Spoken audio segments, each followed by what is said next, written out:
Siapakah orang yang dikenal Tuhan? Pertanyaan ini menggelitik hati kita. Kenapa harus ada ungkapan yang demikian? Kenapa harus ada pertanyaan demikian? Bukankah sebenarnya jawabannya simple, mudah, gampang? Bukankah Tuhan itu Maha Tahu? Bukankah Tuhan itu Maha Mengerti?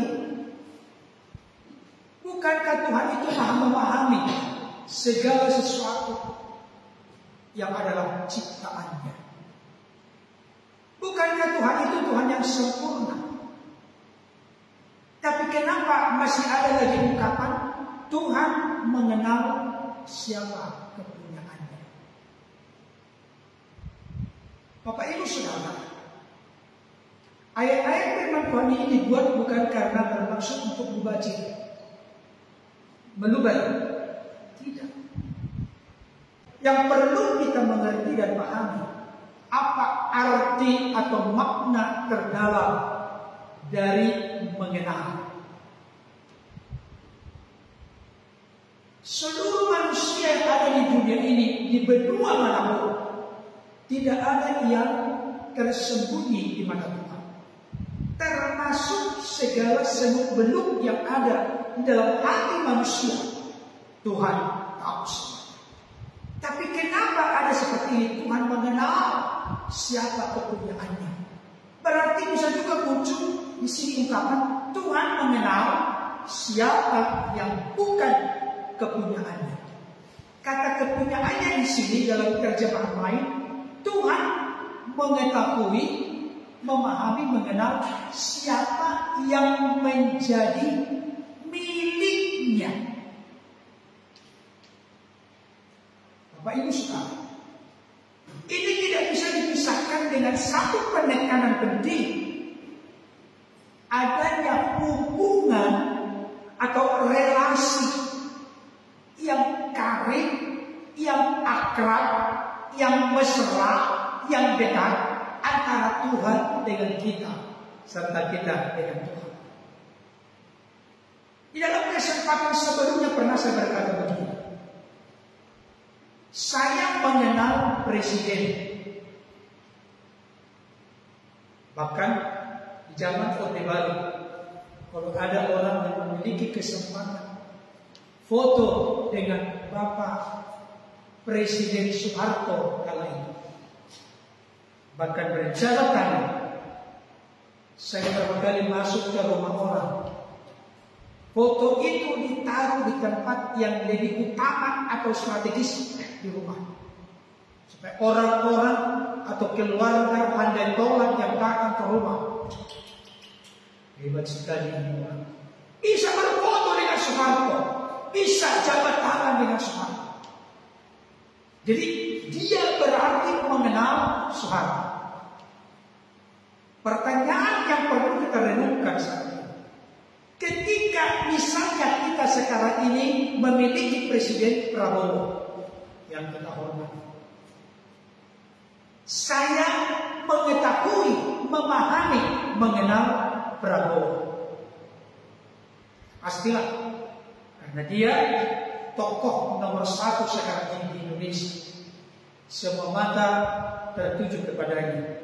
Pernyataan-pernyataannya disimak dan diperhatikan oleh jutaan rakyat Indonesia. Tetapi pertanyaannya sekarang, apakah Bapak Presiden Prabowo mengenal Pendeta Berton N? Ini yang menjadi tantangan bagi kita. Kita bisa saja mengaku, mengimani, mempercayai kita mengenal Tuhan. Tapi coba kita renungkan dan pikirkan bersama-sama. Apakah Tuhan mengenal pola cara gaya hidupku dengan model yang seperti ini? Dia kenal Tuhan.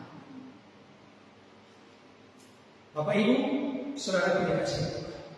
Dan ada di sini ditegaskan di dalam bagian B, setiap orang yang menyebut nama Tuhan. Dalam terjemahan sehari-hari disebut setiap orang yang sudah menjadi milik Tuhan.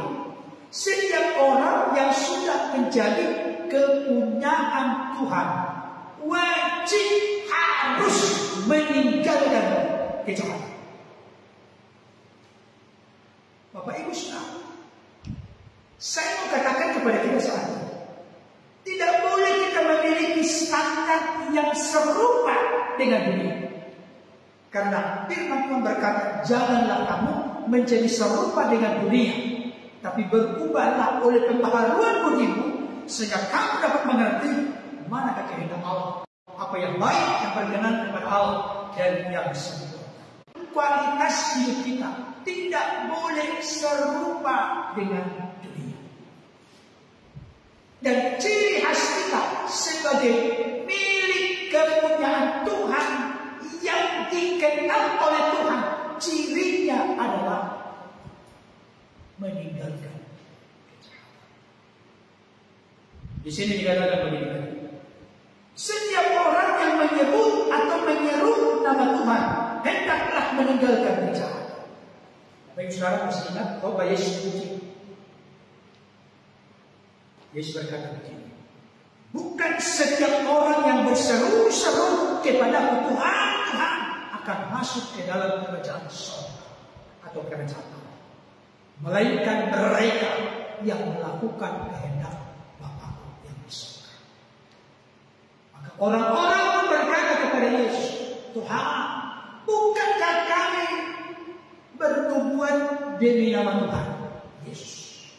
Bukankah kami mengusir setan demi nama Tuhan Yesus? Bukankah kami melakukan mujizat demi nama Tuhan Yesus? Yesus berkata,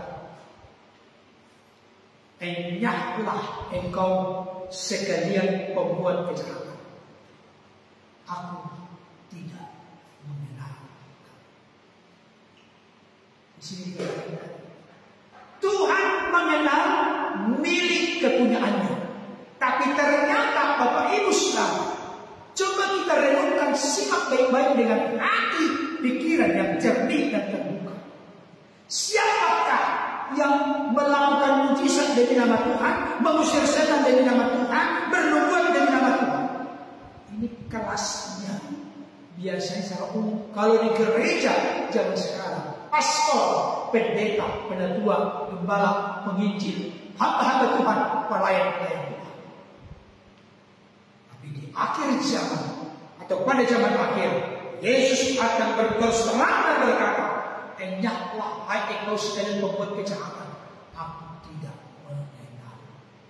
Jadi Bapak Ibu saudara, ada kelompok orang-orang yang dikenal Yesus, ada kelompok orang-orang yang tidak dikenal oleh Yesus.